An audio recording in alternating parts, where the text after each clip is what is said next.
ನೆಚ್ಚಿನ ವಿದ್ಯಾರ್ಥಿಗಳೇ, ನಾವು ಕಳೆದ ಕ್ಲಾಸಲ್ಲಿ ಮಣ್ಣನ್ನು ಹದಗೊಳಿಸುವಿಕೆ ಮತ್ತು ಬಿತ್ತನೆಯ ಬಗ್ಗೆ ಅಭ್ಯಾಸ ಮಾಡಿದ್ವಿ.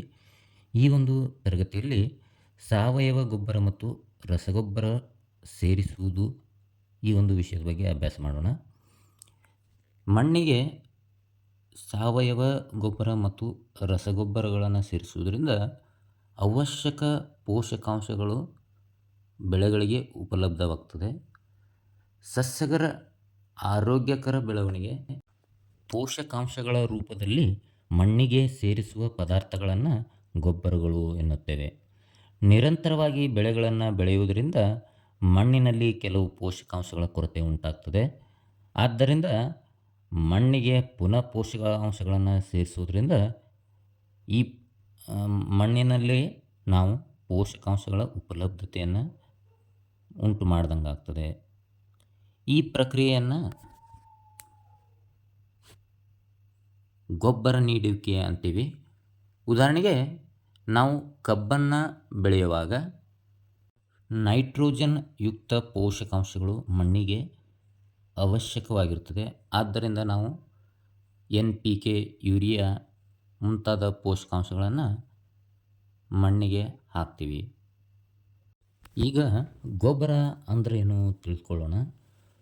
ಗೊಬ್ಬರ ಒಂದು ಸಾವಯವ ಪದಾರ್ಥವಾಗಿದ್ದು ಸಸ್ಯ ಅಥವಾ ಪ್ರಾಣಿ ತ್ಯಾಜ್ಯಗಳ ವಿಘಟನೆಯಿಂದ ಪಡೆಯಲಾಗ್ತದೆ. ಉದಾಹರಣೆಗೆ ನಾವು ಸಗಣಿ ಅನ್ಕೋರಿ, ನಾವು ತಿಪ್ಪೆಗೆ ಹೋಗಿ ಸಗಣಿಯನ್ನು ಹಾಕ್ತೀವಿ, ಕಸ ಕಡ್ಡಿಗಳನ್ನು ಹಾಕ್ತೀವಿ, ಮನೆಯಲ್ಲಿ ಬಳಸಿ ಬೀಸಾಡಿರೋ ತರಕಾರಿಯನ್ನು ತಿಪ್ಪೆಗುಂಡಿಗೆ ಹಾಕ್ತೀವಿ. ಅವೆಲ್ಲ ಗೊಬ್ಬರಗಳಾಗಿ ಮಾರ್ಪಾಟಾಗ್ತದೆ. ಈಗ ದನಕರುಗಳು ತಿಂದು ಬಿಟ್ಟಿರೋ ಮೇವಾಗಿರ್ತದೆ, ಅದು ಎಲ್ಲ ಕೂಡ ಗೊಬ್ಬರವಾಗಿ ಮಾರ್ಪಾಟಾಗ್ತದೆ. ರೈತರು ತ್ಯಾಜ್ಯಗಳನ್ನು ಬಯಲು ಪ್ರದೇಶದ ಗುಂಡಿಗಳಲ್ಲಿ ರಾಶಿಯಾಗಿ ಹಾಕ್ತಾರೆ. ಕೆಲವು ಸೂಕ್ಷ್ಮಜೀವಿಗಳು ಈ ಒಂದು ಸಾವಯವ ರಾಶಿಯನ್ನು ವಿಘಟನೆಗೊಳಿಸಿ ಗೊಬ್ಬರ ಪದಾರ್ಥಗಳನ್ನು ಆಗಿ ಪರಿವರ್ತನೆ ಮಾಡ್ತದೆ. ಇನ್ನು ರಸಗೊಬ್ಬರ ಅಂದರೆ ಏನು ತಿಳಿದುಕೊಳ್ಳೋಣ. ಇವು ರಾಸಾಯನಿಕ ಪದಾರ್ಥಗಳಾಗಿದ್ದು ಒಂದು ನಿರ್ದಿಷ್ಟ ಪೋಷಕಾಂಶ ಹೊಂದಿರ್ತದೆ. ಇವುಗಳನ್ನು ಕಾರ್ಖಾನೆಯಲ್ಲಿ ಉತ್ಪಾದನೆ ಮಾಡಲಾಗ್ತದೆ. ಉದಾಹರಣೆಗೆ urea, ammonium sulphate, super phosphate, potash, NPK ಮುಂತಾದವುಗಳು. ಇನ್ನು ರಸಗೊಬ್ಬರಗಳನ್ನು ಹಾಕ್ರಿ ಅಂತ ನಮ್ಮ ಸರ್ಕಾರ ಮತ್ತು ಅಗ್ರೋ ಕಂಪ್ನಿಗಳು ನಮಗೆ ಒತ್ತಾಯ ಮಾಡ್ತವೆ. ಆದರೆ ಇದರಿಂದ ಉಂಟಾಗೋ ಹಾನಿ ಏನು ಅಂದರೆ ಇವುಗಳನ್ನು ಅತಿಯಾಗಿ ಬಳಸೋದ್ರಿಂದ ನಮ್ಮ ಮಣ್ಣಿನ ನೈಸರ್ಗಿಕ ಫಲವತ್ತತೆ ಹಾಗೂ ಹ್ಯೂಮಸ್ಸನ್ನು ನಾವು ಕಳ್ಕೊಳ್ತೀವಿ. ಇವುಗಳನ್ನು ಮಿತವಾಗಿ ಬಳಸೋದ್ರಿಂದ ನಮಗೆ ಮಾತ್ರ ಲಾಭ ಇದೆ ಮತ್ತು ಇಳುವರಿಯಲ್ಲಿ ಹೆಚ್ಚಳ ಸ್ವಲ್ಪ ಕಂಡುಬರ್ಬೋದು. ಸಾವಯವ ಗೊಬ್ಬರದ ಅನುಕೂಲತೆಗಳು. ಈ ಸಾವಯವ ಗೊಬ್ಬರ ಏನು ಮಾಡ್ತದೆ ರೀ, ನೇಚರ್ ಆಫ್ ಸಾಯಿಲ್, ಮಣ್ಣಿನ ನೈಜ ಗುಣಧರ್ಮವನ್ನು ಇರುವಂತೆ ಮಾಡ್ತದೆ. ಇವು ಯಾವಂದರೆ ನೀರನ್ನು ಹಿಡಿದಿಡುವ ಸಾಮರ್ಥ್ಯವನ್ನು ಹೆಚ್ಚಿಸ್ತದೆ, ಮಣ್ಣನ್ನು ರಂಧ್ರಯುಕ್ತವಾಗಿಸ್ತದೆ, ಇದರಿಂದ ಅನಿಲಗಳ ವಿನಿಮಯ ಆಗ್ತದೆ. ಇದು ಸಸ್ಯಗಳಿಗೂ ತುಂಬ ಅನುಕೂಲಕರ ಹಾಗೂ ಉಪಯುಕ್ತ ಸೂಕ್ಷ್ಮಜೀವಿಗಳ ಸಂಖ್ಯೆಯನ್ನು ಹೆಚ್ಚಿಸ್ತದೆ, ಮಣ್ಣಿನ ಸಂರಚನೆಯನ್ನು ಸುಧಾರಿಸ್ತದೆ. ಅಲ್ಲದೆ ಮಣ್ಣಿಗೆ ಬಹುಮುಖ್ಯವಾಗಿ ಹ್ಯೂಮಸ್ಸನ್ನು ಸೇರಿಸ್ತದೆ. ಇನ್ನು ಬೆಳೆಯ ಸರದಿ ಪದ್ಧತಿಯನ್ನು ಅಭ್ಯಾಸ ಮಾಡೋಣ. ಬೆಳೆಯ ಸರದಿ ಪದ್ಧತಿಯು ಮಣ್ಣಿಗೆ ಎಲ್ಲ ರೀತಿಯ ಪೋಷಕಾಂಶಗಳನ್ನು ಮರುಭರ್ತಿ ಮಾಡಲು ಉಪಯುಕ್ತವಾದ ವಿಧಾನವಾಗಿದೆ. ವಿಭಿನ್ನ ಬೆಳೆಗಳನ್ನು ಒಂದರ ನಂತರ ಒಂದರಂತೆ ಬೆಳೆಯುವುದನ್ನು ಬೆಳೆಯ ಸರದಿ ಪದ್ಧತಿ ಅಂತ ಕರಿತೀವಿ. ಉದಾಹರಣೆಗೆ ಉತ್ತರ ಭಾರತದ ರೈತರು ಲೆಗ್ಯೂಮ್ ಸಸ್ಯಗಳನ್ನು ಬೆಳೆದು ಮುಂದಿನ ಋತುವಿನಲ್ಲಿ ಗೋಧಿಯನ್ನು ಬೆಳೀತಾರೆ. ಇದರಿಂದ ಏನಾಗ್ತದೆ ಅಂದರೆ ಲೆಗ್ಯೂಮ್ ಸಸ್ಯಗಳು ಭೂಮಿಗೆ ನೈಟ್ರೋಜನನ್ನು ಫಿಕ್ಸ್ ಮಾಡ್ತವೆ. ನಂತರದಲ್ಲಿ ಈ ನೈಟ್ರೋಜನನ್ನು ಗೋಧಿ ಬಳಸಿ ಸಮೃದ್ಧವಾಗಿ ಬೆಳೀತದೆ. ದ್ವಿದಳ ಸಸ್ಯಗಳ ಬೇರುಗಳ ಗಂಟುಗಳಲ್ಲಿ ರೈಜೋಬಿಯಂ ಅನ್ನೋ ಬ್ಯಾಕ್ಟೀರಿಯಾ ಇದ್ದು ಇದು ನೇರವಾಗಿ ವಾತಾವರಣದಿಂದ ನೈಟ್ರೋಜನ್ ಅನಿಲವನ್ನು ಹೀರಿಕೊಂಡು ನೈಟ್ರೇಟ್ ಮತ್ತು ನೈಟ್ರೈಟ್ಗಳಾಗಿ ಪರಿವರ್ತನೆ ಮಾಡ್ತದೆ. ಇನ್ನು ನೀರಾವರಿ ಅಂದ್ರೇನು ತಿಳ್ಕೊಳ್ಳೋಣ. ಎಲ್ಲ ಜೀವಿಗಳಿಗೆ ಬದುಕಲು ನೀರು ಅತ್ಯಗತ್ಯ. ಬೆಳೆಗಳಿಗೆ ನಿಯಮಿತ ಕಾಲಾಂತರಗಳಲ್ಲಿ ನೀರನ್ನು ಒದಗಿಸುವುದಕ್ಕೆ ನೀರಾವರಿ ಅಂತ ಕರಿತೀವಿ. ಅದೇ ರೀತಿ ಸಸ್ಯಗಳ ಹೂವು, ಹಣ್ಣು ಮತ್ತು ಬೀಜಗಳ ಸಮರ್ಪಕ ಬೆಳವಣಿಗೆ ನೀರು ಅತಿ ಮುಖ್ಯ. ನೋಡ್ರಿ, ನೀರು ಜೀವಿಗಳಲ್ಲಿ ಜೀವಿ ಒಂದು ಬದುಕಿರೋಕ್ಕೆ ಅತಿ ಮುಖ್ಯ ಅಂಶವಾಗಿದೆ. ನಮಗೆ ಊಟ ಇಲ್ಲಾಂದರೆ ಇರ್ಬೋದು, ಆಹಾರ ಇಲ್ಲ ಅಂದರೆ ಇರ್ಬೋದು, ಆದರೆ ನೀರು ಇಲ್ಲಾಂದರೆ ಬದುಕೋಕ್ಕೆ ಸಾಧ್ಯವಿಲ್ಲ. ಅದೇ ರೀತಿ ಸಸ್ಯಗಳು ಕೂಡ ಬದುಕಬೇಕಂದ್ರೆ ನೀರು ಅತ್ಯಗತ್ಯ ಅಂಶವಾಗಿದೆ. ನೀರಾವರಿಯ ಆಕರಗಳು ಯಾವ್ಯಾವು ಅಂತ ತಿಳ್ಕೊಳ್ಳೋಣ. ಬಾವಿಗಳು, ನಾವು ಹೊಲಗಳಲ್ಲಿ ಬಾವಿಗಳನ್ನು ನೋಡ್ತೀವಿ. ಕೊಳವೆ ಬಾವಿಗಳು ಅಥವಾ ಬೋರ್ವೆಲ್ ಅಂತ ಕರಿತೀವಿ ನಾವು. ಅಲ್ಲದೆ ಕೆರೆ, ಈಗ ನಮ್ಮ ಭೂತ್ನಾಳ ಕೆರೆ ಇದೆ, ಅದರಿಂದ ನೀರು ಪಡಿತೀವಿ. ಸರೋವರಗಳು, ಅವುಗಳಿಂದ ನೀರು ಪಡಿತೀವಿ. ಇನ್ನು ಬಹಳಷ್ಟು ರೈತರು, ಈ ಕೃಷ್ಣಾ ನದಿಗೆ ಹತ್ತಿರವಾದ ರೈತರು ಕೃಷ್ಣಾ ನದಿಯಿಂದ ನೀರನ್ನು ಪಡೆದು ಕಬ್ಬುಗಳನ್ನು ಬೆಳೆದು ಕೋಟಿ ಕೋಟಿ ಸಂಪಾದನೆ ಮಾಡ್ತಾರೆ. ಅಷ್ಟೇ ಅಲ್ಲದೆ ಈಗ ಜಲಾಶಯಗಳು ಇರ್ತಾವಲ್ಲ, ಆಲಮಟ್ಟಿ ಜಲಾಶಯ ಅನ್ಕೋರಿ, ಅಲ್ಲಿಂದನೂ ಕೂಡ ನೀರನ್ನು ಪಡೆದು ರೈತರು ಬೆಳೆಗಳನ್ನು ಬೆಳೀತಾರೆ, ಬಹಳಷ್ಟು ಶ್ರೀಮಂತರಾಗ್ತಾರೆ. ಅಲ್ಲದೆ ಕಾಲುವೆಗಳು, ನಾವೇನು ಕೆನಾಲ್ ಅಂತ ಕರಿತೀವಲ್ಲ, ಕೆನಾಲ್ ಮೂಲಕವನ್ನು ನೀರನ್ನು ಪಡೆದು ಬೆಳೆಗಳನ್ನು ಬೆಳೀತಾರೆ. ಈಗ ನಾವು ನೀರಾವರಿಯ ಸಾಂಪ್ರದಾಯಿಕ ವಿಧಾನಗಳನ್ನು ಅಭ್ಯಾಸ ಮಾಡೋಣ. ಏನು ಸಾಂಪ್ರದಾಯಿಕ ವಿಧಾನ ಅಂದ್ರೆ, ಜಾನುವಾರು ಮತ್ತು ಮನುಷ್ಯರ ಶ್ರಮ ಬಳಸಿ ನಾವು ಬೆಳೆಗಳಿಗೆ ನೀರು ಬಿಡೋದನ್ನು ನೀರಾವರಿಯ ಸಾಂಪ್ರದಾಯಿಕ ವಿಧಾನ ಅಂತ ಕರಿತೀವಿ. ಒಂದನೇದು ಅಗಳು ಅಥವಾ ರಾಟೆ ವಿಧಾನ. ಇದರಲ್ಲಿ ಒಂದು ಚಕ್ರ ಇರ್ತದೆ, ಆ ಚಕ್ರಕ್ಕೆ ಹಗ್ಗ ಕಟ್ಟಿರ್ತಾರೆ. ಹಗ್ಗದ ಇನ್ನೊಂದು ಕಡೆ ಒಂದು ಯಾವುದಾದ್ರೂ ನೀರನ್ನು ಹಿಡಿದುಕೊಳ್ಳೋಕ್ಕೆ ದೊಡ್ಡದಾದ ಪಾತ್ರೆ ಇರ್ತದೆ ಅಥವಾ ಬಿಂದಿಗೆ ಇರ್ತದೆ. ಅದರಿಂದ ನೀರನ್ನು ಬಾವಿಯಿಂದ ಹೊರಗೆ ತೆಗೆದು ಕಾಲುವೆಗಳಿಗೆ ಹರಿಸಲಾಗ್ತದೆ. ಇದನ್ನು ರಾಟೆ ವಿಧಾನ ಅಂತ ಕರಿತೀವಿ. ಇದನ್ನು ಇಂಗ್ಲೀಷಲ್ಲಿ ಪುಲ್ಲಿ ಸಿಸ್ಟಮ್ ಅಂತ ಕರೀತಾರೆ. ನೀರನ್ನು ಎಳೆಯೋಕ್ಕೆ ನಾವು ನಮ್ಮ ಕೈಗಳಿಂದ ಈ ಪುಲ್ಲಿ ಅಥವಾ ರಾಟೆಯನ್ನು ತಿರುಗಿಸ್ಬೇಕಾಗ್ತದೆ, ಅಥವಾ ಜಾನುವಾರುಗಳನ್ನು ಬಳಸಿ ಅವುಗಳ ಶ್ರಮದಿಂದ ಅಥವಾ ಮಾನವ ಶ್ರಮದಿಂದ ಈ ರಾಟೆಯನ್ನು ತಿರುಗಿಸ್ಬೇಕಾಗ್ತದೆ. ಈ ವಿಧಾನದಿಂದ ಬಳಕೆದಾರರಿಗೆ ಬಹಳಷ್ಟು ಶ್ರಮ ಮತ್ತು ಸಮಯ ಎರಡರ ಅಗತ್ಯ ಇರ್ತದೆ. ಇತರ ನೀರಾವರಿ ವ್ಯವಸ್ಥೆಗಳಿಗೆ ಹೋಲಿಸಿದರೆ ಈ ಒಂದು ರಾಟೆ ವ್ಯವಸ್ಥೆ ಕಡಿಮೆ ವೆಚ್ಚ ಹಾಗೂ ಕಡಿಮೆ ನೀರು ವ್ಯರ್ಥವಾಗ್ತದೆ. ಅಂದರೆ ಇಲ್ಲಿ ನೀರು ವೇಸ್ಟ್ ಆಗೋ ಪ್ರಮಾಣ ತುಂಬ ಕಡಿಮೆ ಇರ್ತದೆ.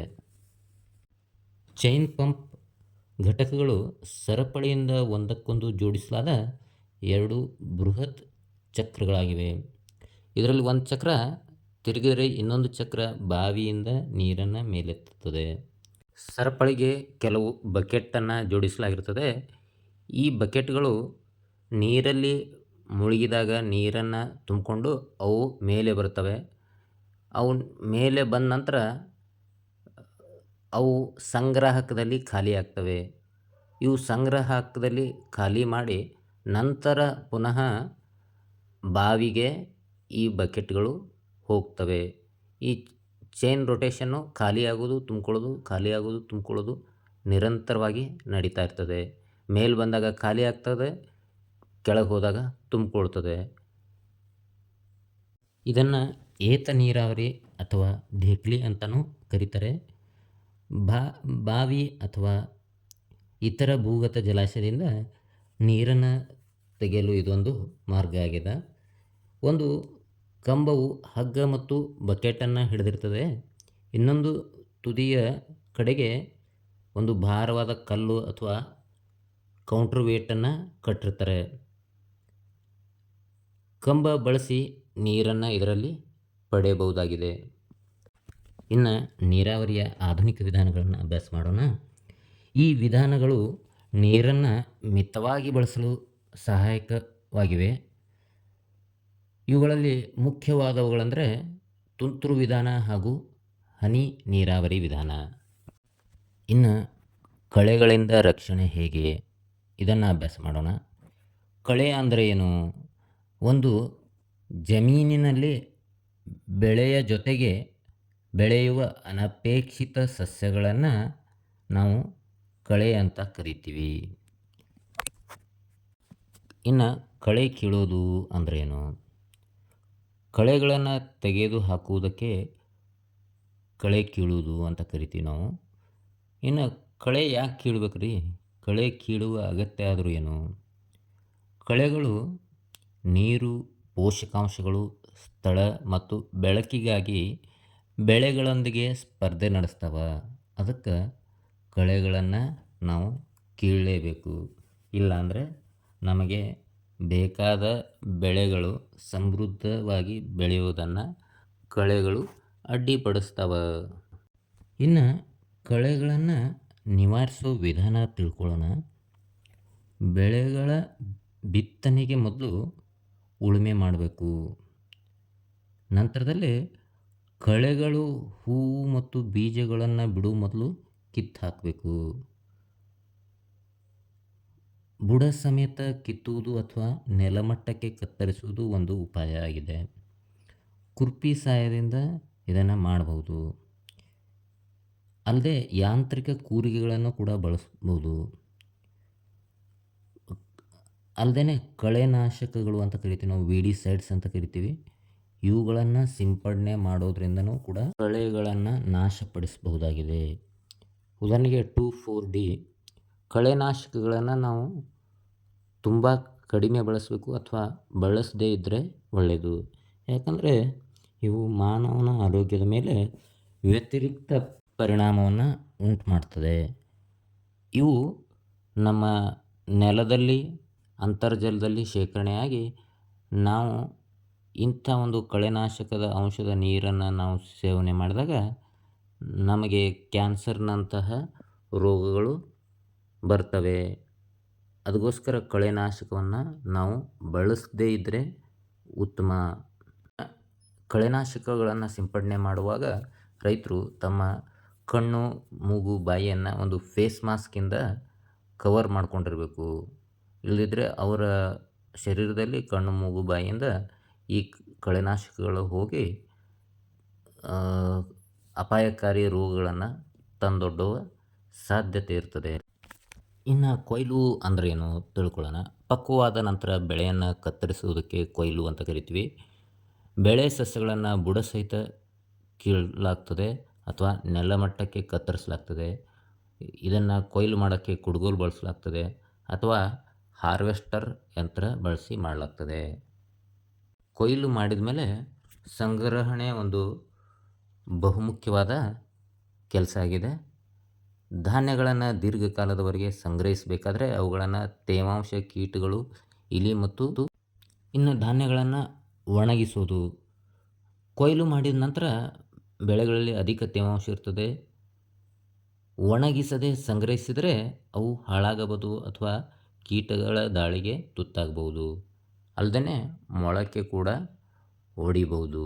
ಆದ್ದರಿಂದ ನಾವು ಕಾಳುಗಳನ್ನು ಒಣಗಿಸಿಯೇ ಸಂಗ್ರಹಣೆ ಮಾಡಬೇಕು. ಪ್ರಾಣಿಗಳಿಂದ ಆಹಾರ.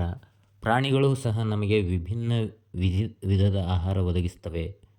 ಉದಾಹರಣೆಗೆ ಕರಾವಳಿ ಪ್ರದೇಶಗಳಲ್ಲಿ ಮೀನುಗಳು.